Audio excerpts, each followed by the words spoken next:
Nice socks. Hey, what's going on there, YouTube? It's SEO0320 representing JVS. So I'm back here again for another review for the original. It's been a long time coming. I just got to see it tonight. This was episode 2 of the 4th season. This episode was really spawning off of everything happened last episode. Last episode, 1, all the Mikaelsons got woken up.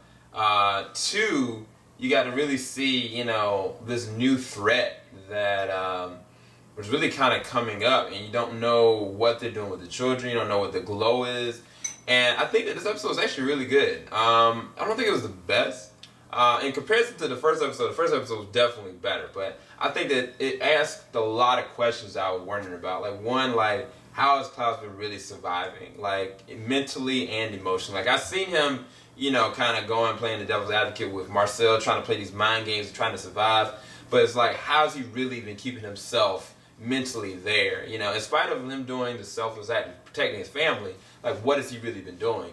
And to see the, reincarnation basically of Camille on his subconscious to keep him stable enough to do what he needs to do, I was like, this is actually really awesome. Especially seeing the actress that played Camille back in the light. I think that it was really good, watching their chemistry back and forth. I hope that they bring her back in some shape or form as far as his subconscious, because I think that his suffering really is not that it's just begun, but I think something's going to come back, specifically geared to whatever this evil that's being found. But I think that's really crazy, though, is watching the lengths that the family would go to protect Klaus. You know what I'm saying? Like, if I think about, like, the beginning of the originals, and I think to now, it's like night and day. Like, half of them wanted him dead. Not only would they not fight for him, but they wanted him dead, including, Elijah at a certain standpoint. So it was like Elijah put himself in the limelight, Rebecca went,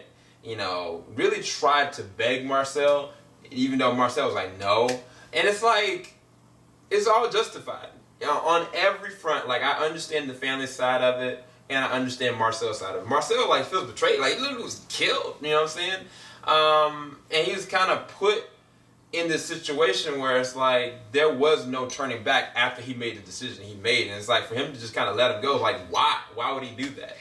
So it's like, as much as that sucked, for me being a fan of the Mikaelsons, I understood. It's just the end, though. Like, I was like, dang, that statement that Marcel made, that was something that I know for a fact Klaus has said to other people, because he has just got that much power. And not just that, Marcel did something crazy, like that bone joint that goes in that's supposed to paralyze you. He stopped it and pulled it out. Like, I was like, yeah, he legit could kill all of them. So it's just really interesting to see how the power shift has changed. And not just that, how everybody now is devoted to, hope and what they are hoping to do to bring the family together, to keep her safe, and to really just kind of be at peace with one another. So it's going to be interesting to see if the family, like, disbands, or if they're going to all stay under the same roof. I'm not really sure what they're going to do. I know Cole, he was just happy to get out of New Orleans. Rebecca, she doesn't have any real reason to stay other than hope.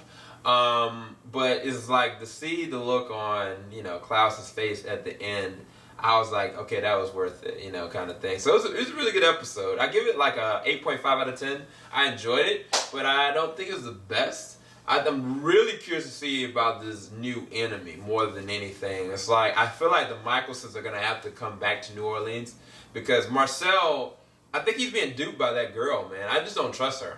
Like, be quite frank, I just don't trust her. So, anyway, hopefully you enjoyed this review. Keep it locked. JVS ain't gonna stop. I don't know if I'm going to watch Judas Contract, the movie, or if I'm going to go and look at the 3rd episode of the originals. We'll see. Keep it locked. JVS ain't gonna stop. Peace, everybody.